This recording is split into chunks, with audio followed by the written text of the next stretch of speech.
L'État est quand même, ce n'est pas une entité abstraite. L'État, c'est nous, c'est vous, c'est le peuple.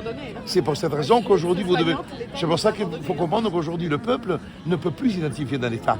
Et le peuple doit comprendre qu'il a sa propre conscience, qui n'est plus celle de l'État. Parce que l'État s'est déconnecté du peuple. Et c'est pour ça qu'aujourd'hui, reprendre la conscience d'être sujet de droit et de pouvoir s'imposer en tant que sujet par rapport à leur volonté de vous faire devenir et de nous faire devenir des objets, c'est une lutte essentielle. C'est peut-être la vraie lutte, c'est de rester des sujets et de rester des êtres humains. C'est pour cette raison que la lutte contre les choses, sans tomber dans des formules complotistes comme eux ils veulent que nous tombions, c'est de dire non, nous on a envie de rester des hommes et des femmes, des pères de famille, des mères de famille, des sœurs et des frères, et de vivre une vie autre que le fric et le poignon tous les jours. Parce que c'est ça. Parce qu'au fond, tout est poignon, le contrôle, la sécurité, tout ça c'est que du poignon. C'est encore le fric qui est le dominant de tout. Alors réintroduisons de l'humanité dans notre vie de tous les jours. Réintroduisons de l'humain dans notre relation. Et nous-mêmes, parce que vous savez, dire que la priorité des Français, c'est le pouvoir d'achat, c'est traiter les Français comme des cons. Parce que si la seule priorité, c'est de se lever le matin et dire « Putain, il faut que je gagne du fric pour pouvoir payer mes factures », c'est pas ça la vie.